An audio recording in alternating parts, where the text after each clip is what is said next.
Megan, thank you so much for being on the podcast today. Thank you for having me. I'm thrilled. So, I like to start every podcast interview by asking guests, as a kid, what did you want to be when you grew up? So I received your questions over email, and I've been thinking back, what was it that I was really wanting to do when I was a kid? Yeah. And first of all, I wanted to be a backup dancer. I wanted to be, for To Janet who? Jackson. I wanted to be a fly girl. I wanted to be on the show Kids Incorporated. Do you remember that show on Disney? Like, No. I loved that show. And I had this fantasy of going to school and shocking everyone with my dance moves. So that kind of came to mind as I was thinking back. Mhm. I've always been a writer as well, Mm, and a major reader. And mm, I would go to the library every week. I would read voraciously in my room. I would mm. write stories. And my grandmother gifted me a typewriter when I think I was around 8 or 9. And I would peck away and write these stories. And I had a wild imagination. And so I loved sort of imaginary play, and I loved writing. I don't think I cast myself as someone who could write a book. I felt quite Mm, intimidated by that. mm, But as I got older, I joined the newspaper staff in high school, and mm, I fell in love with that instantly. And that sort of set me on a career and a path for journalism, which I studied in college, and then really wanted to be an investigative journalist, which I mm, was and tried to do for a while. My sort of world and my profession and girlhood was always steeped in words. I've always mm, been surrounded by words and writing mm, in one form or another. And I feel mm. really grateful for that. Well, how do you think that all connects to what you do today? Like I said, I've got this wild imagination. So whether I'm imagining myself sort of strutting into school and like everyone's gathering around and I'm shocking everyone with my dance moves, or Super Blue, my novel grew out of, I went to a spa in Vermont where my book is set, Mm, and I had a massage by a woman who seemed quite disgruntled in my mm, mind. And mm, my face was in the face cradle, and I began to imagine her story and cast mm, her as this woman who's brokenhearted and mm, about to lose her job. And that sort of set this book in motion. And the journalism side is that I've interviewed hundreds of people in my mm, work now. mm, And I always know that people have something more going on underneath the surface, and that everyone's got a story to tell. mm, So as I was getting that massage from this woman, I did keep wondering, what is her story? What's it like to do this job? This is a uniquely intimate, physically demanding job in a tiny room. No one else does this. You're touching strangers.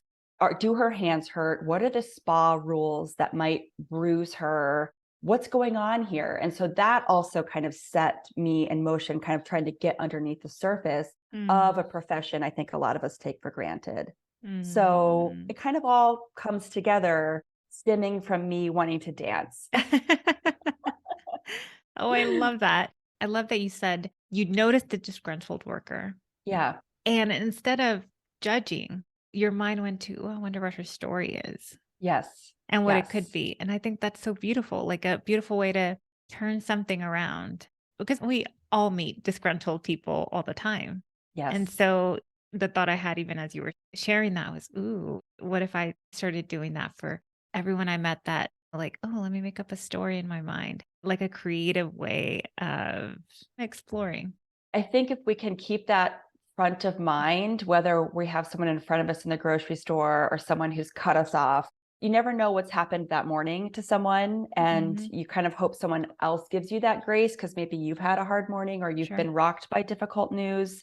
In my previous line of work as a journalist, I've also done a lot of writing and investigating on workers' rights. And Mm, I knew as I was sort of really loving this spa setting that oftentimes behind the surface of something that's quite luxurious are sort of rules and policies that aren't often great for the people who are working there. And the people delivering this very lovely service are often not being treated the best. So I mm, also sort of took that lens on it as well and mm, thought, wow, I wonder what it's like here. I ended up interviewing body workers and massage therapists who had Mm, worked at big spas, chain owned spas, mm, people who work for themselves. What are the things that we don't know and see as we've got our white robes on and we're just enjoying the day? What's behind that curtain? mm, And we can cast that lens anywhere we go in any sort of setting. What's it really like to be here and to put in an 8-hour day here? You just never mm, know. mm. So I just started reading your book and I'm planning on taking it on vacation this week. So I'm excited. Just even from the first couple of chapters, you're describing Joan, who's the main character, and she's starting to massage a celebrity. And Yes. she's talking through the process. As you've written her talking about it, I'm thinking, ooh, this is detailed. It was obvious to me that you either had to have been a massage therapist or really taken the time to think about. And now that you said you interview people, that makes so much sense because there was a lot of detail to the way you were describing the whole process that I thought, oh, yeah. And even as you described, there was a point where you're describing that she's massaging someone and she can tell the work they do. She can even kind of tell things from the massage that we probably don't think about, which I thought, ooh, interesting. Yes, yes. Whatever profession you have a trained eye for it, and Mm-hmm. I, as a writer and editor, can look instantly at some copy and say, oh, that needs X, Y, and Z. So if you're trained in the body, you Mm-hmm. can sort of see, oh, they're walking with one shoulder up, one shoulder down. That might mean this chain of events. I think, gosh, it's been like 14 years now, but I did a yoga training and Mm. was really steeped in a yoga world for a while. And it's actually where I met my husband in a yoga Oh, class. oh. And so I can very easily slip into this sort of wellness speak. I know Mm. a lot of the muscles and anatomy, which I studied. I've never been a Mm. massage therapist. I've always loved receiving body work, but it was easy for me to then apply my own knowledge on top of the layers I was gathering from my Mm. research. And also, I began looking at massage school training handbooks and what are the most Mm. common things that you might see when I interviewed body workers? Like, tell me your stories. What are the funny stories? What are the Mm. Mm. challenges? What do you see most common? What are things that we don't know that you have to do? And that was really illuminating. Mm. And then I also had two of the body workers read the book afterwards Oh, just to make sure that I yeah. had my details right, like little bits of anatomy that are challenging. So I wanted readers, without it being too textbook, to Right. be steeped in that world. Yeah.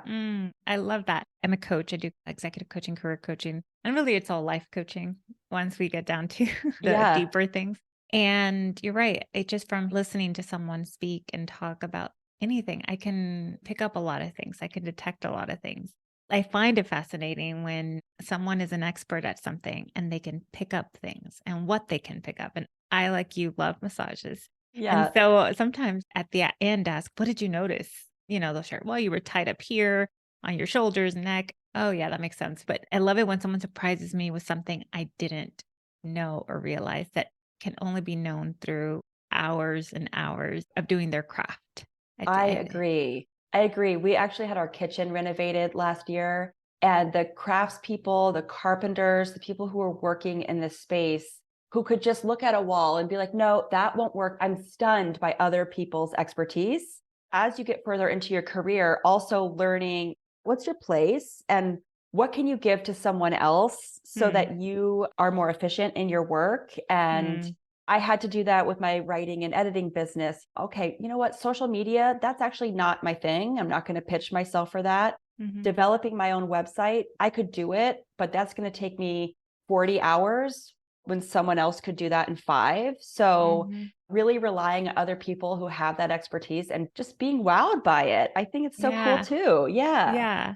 And as you're talking, the words that are coming up for me that are probably allowing you to be good at what you do is that curiosity and Mhm. sensing like this deep curiosity as you're talking to the body workers, as you're learning about their craft, reading these handbooks. And then what you're really conveying as you're talking, or what I'm picking up was this sense of awe Yeah. and respect for other people's work, whatever it is, like you just said, the remodelers or the people renovating Yeah. your home, right? Like that is Yeah. true. They can look at something and know a lot of things just by a few minutes of Yes. reviewing. And so I think that's fascinating. So as you're doing this work, as you're interviewing these people, doing all the research for the work, what did you learn about yourself through that process?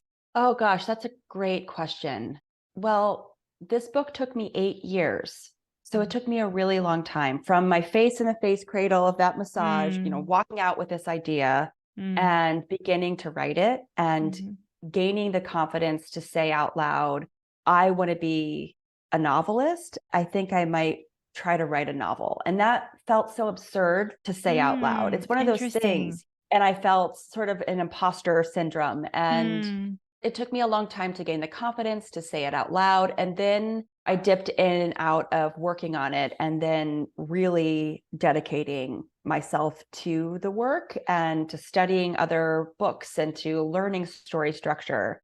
But in terms of the research, the very first time I had to approach a massage therapist and mm, ask, can mm. I interview you? I'm writing this novel. That was scary. And even though I have Mm, approached hundreds of people, I've interviewed so many yeah. people, there was something so nerve wracking about this. And it was a person I knew, but it's still putting it out there for the first time. Mm, So I had to gather a lot of bravery in order to do that. And I can still remember, this was like 7, 8 years ago, meeting her at a coffee shop with my little notebook and asking away. And she was so lovely. Each step you take, you're kind of manifesting it, you're creating it, you're confirming to your body, your cells that this is something you're going to do. You're mm, taking yourself seriously. mm, And with each little piece that I did, whether I was taking more writing classes or hiring a freelance editor to read my novel, sending it out to agents, each time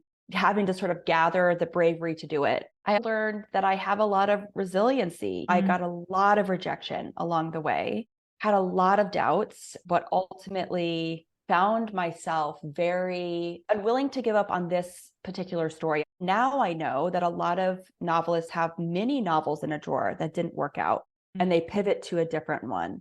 mm, I, in the beginning, assumed if you had talent, you'd be swooped up right away. I mm, didn't understand there was a lot of grind behind this, a lot of rejection, and mm, sometimes failure that no one sees. I had a lot of questions. Is this the novel in a drawer? Do I take a pause? Do I mm. start something new?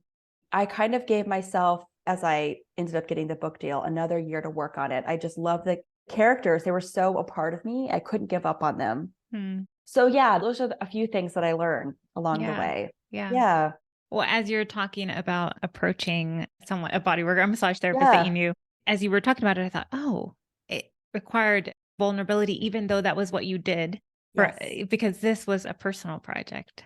Yes. And it's the same like, when you're starting your business or someone else is starting a new business to sort of say, I'm doing this, here's my website, networking, gaining the skills to learn what's your elevator pitch about your business or your work. What's my elevator pitch about my book? How do I Mm, describe my type of writing, my type of work? It takes a while to get it right. And it mm, takes some courage and vulnerability to put it out there. And mm, it makes the possibility of failing real. And that was also something I was scared of. What if I tell everyone around me that I'm writing a book and it doesn't come mhm, true? As I began to tell people, and then people checking in, how's your book? Did you get mm, an agent? mhm, And having to say, no, not mm, yet. And people watching me work on this for years and mm, feeling a little mm, embarrassed by that.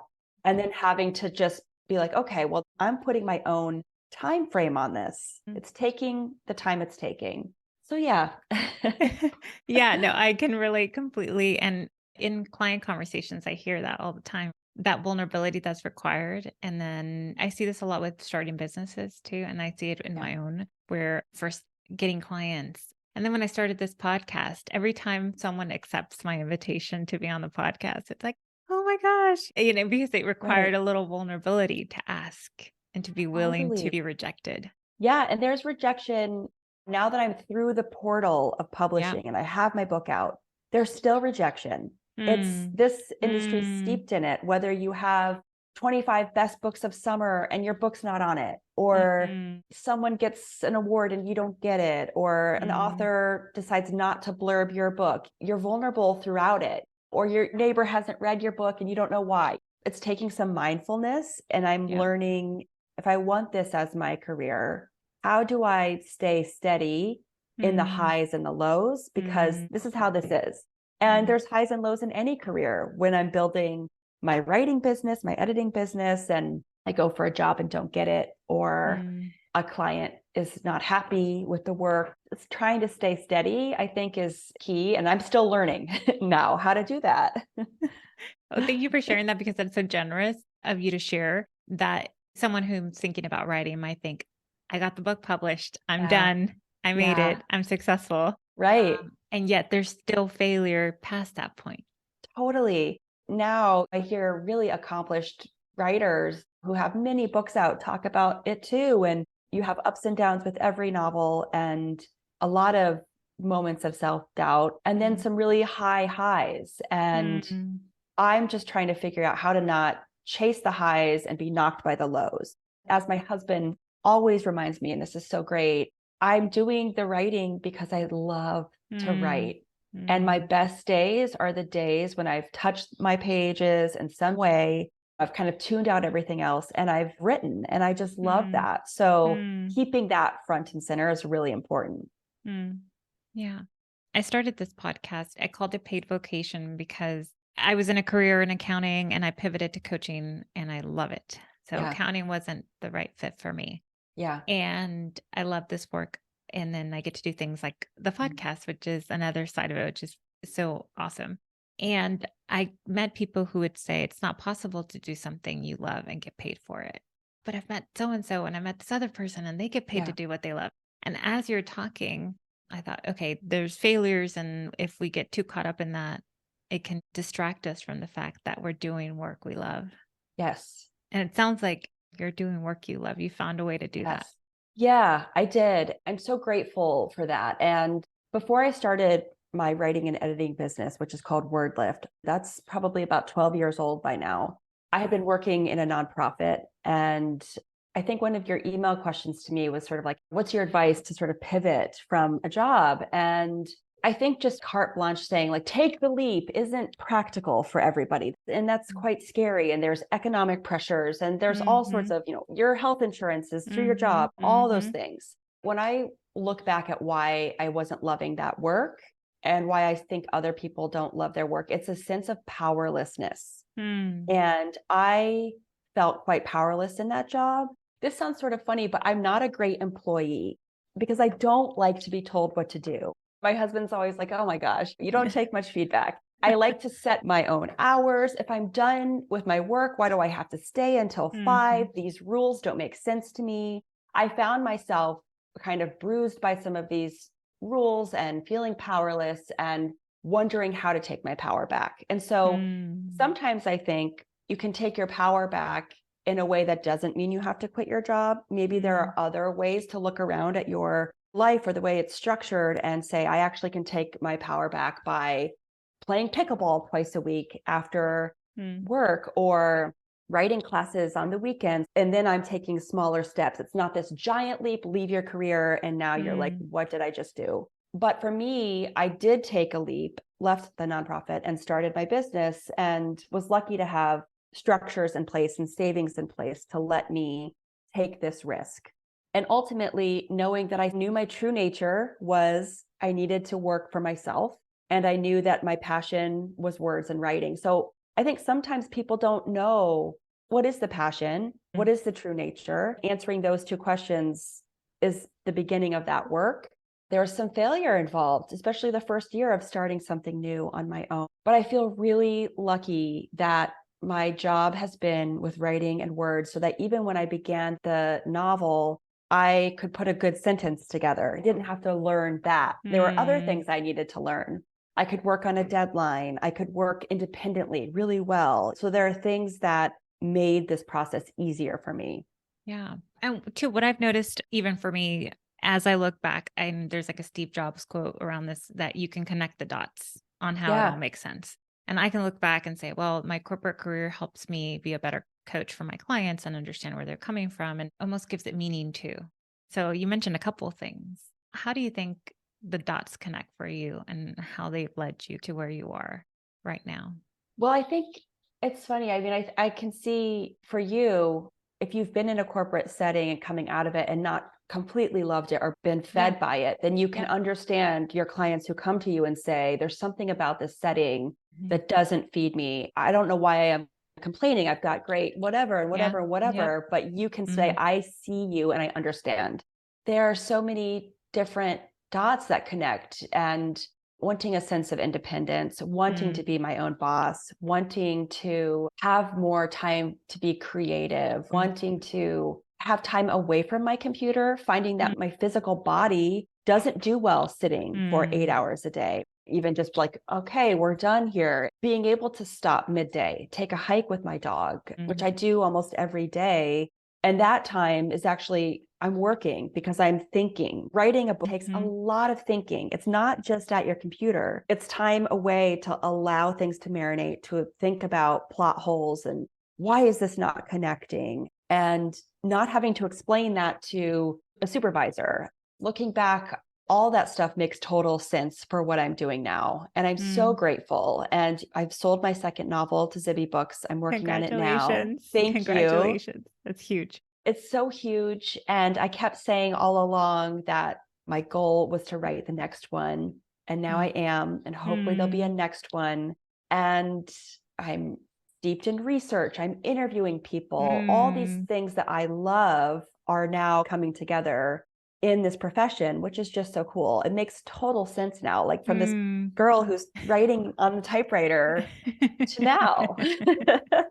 Which, by the way, you sharing the typewriter thing unlocked a memory for me. My dad was always, he's the one that got us a computer for the first time, and he bought us a typewriter. Me and my sister's a typewriter, like an old school That's typewriter to amazing. start, and then computers. Yeah. It's going to be the next thing. And Did you yeah, write so stories? Like, what did you do on it? I don't remember writing stories. I loved reading though. I Yeah. loved reading. I would spend Yeah. hours reading. I'd go to the library and check out a stack of books. And I remember a librarian once saying, "Are you really going to read all those books?" And I was like, "Of course, I'm going to read all these books." And in a few days. Yes. Yes. Oh, that's um, amazing. yeah. So as you were talking about that, I was like, "Oh, it Yeah. reminded me of that." Hmm. Yes. I love that, escaping into a book. And my daughter now is 7 and she loves books. And we have books all over the house. I'm reading like 7 books at a time, like Yeah, here, me here, too. Me here. too. I know. And they're sort of placed around. So if I'm like standing in the kitchen, I can Yeah, just, look at same. one. Yeah. She said to me the other night, Mom, don't you just love getting lost in a book? And I was Oh just my like, oh, God, that is so cute. yes, I do. I do. So I'm so excited. And one of the things that I feel really grateful for about this process is, I have a 4-year-old and a 7-year-old. And Mm. so I've been writing this book while I was pregnant with them, during their babyhood, raising them. And they've watched me really work hard. They've watched me Mm. cry over this, Mm. seeing me get rejected. They've watched me celebrate. They now see this book in the world and they're so proud of me. I just think watching a parent, especially a mom and a woman, work hard and get something alongside motherhood. And I'm not saying that's always pretty. I'm not saying Yeah. I can juggle it all. Yeah. I've got so much to do, laundry piles and things that don't get done. But I'm really excited that they've been able to see that. So Mm. yeah. Mm. I love that. There's something really special about modeling behavior like that. My daughter, sometimes she'll play and say, "I have calls. I have to talk to Yes. my." I have some calls to make, Mom. So One of the main motivators for me to leave, because I'm the first in my family to go to college. I love security and stability. So it was a big decision. And even my parents were questioning, like, "Are you sure you want to quit your job?" Like that. Mm, I had my daughter Ellie, and I thought, well, I want to model for her that yeah, she can do work that she loves. She doesn't have to do what she thinks she should, but she yeah, can really pursue something she loves and get paid for it and yeah, do that as a career. yeah, So that totally resonates with me as you're sharing your story. yeah. That's great. And I think it's been important to me over time. For a long time, I was sort of doing a lot of my writing around the edges of parenting and life and work. Mm. And at some point, as I got more dedicated to the book and my husband's so supportive, it became sort of a tenet in our life that mom has to write. Mom's Mm. writing. even Mhm. if I hadn't made any money off of it. I Mm. didn't have a book deal yet. Mhm. This was part of our family structure, and I'm not Mm. going to do it in hiding. I'm not going to sneak it in. Mm.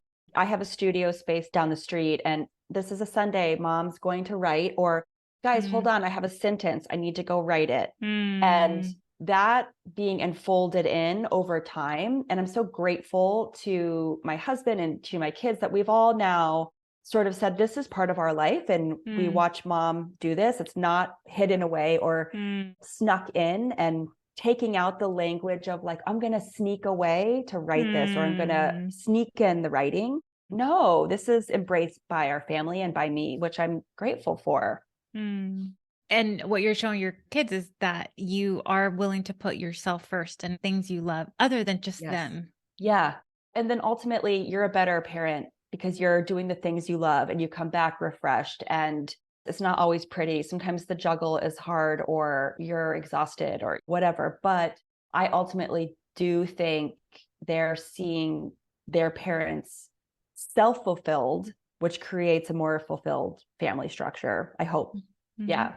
Well, Megan, thank you for that. If there's someone listening who is feeling unhappy in their Mm. work, they're sitting at their office, listening to this podcast, listening to you talk about your writing and this book, and they're thinking, "Ah, I'm not feeling happy. Maybe I want to write a book or whatever it is." What would you want to say to that person listening? So the title of my book is Super Bloom, which is basically, it harkens back to the super blooms that happen in deserts where Mm, wildflower seeds lie dormant for years, waiting mm, for the right conditions to bloom. And they're in the mm, harshest conditions. It's so hot. And they don't shrivel up. They basically just wait. And they're waiting for mm, the right amount of sun, the right amount of rain. And then once they bloom, you can see it from space. It's just so beautiful. And actually, they're happening right now in California, and they were happening in May as the book is coming out.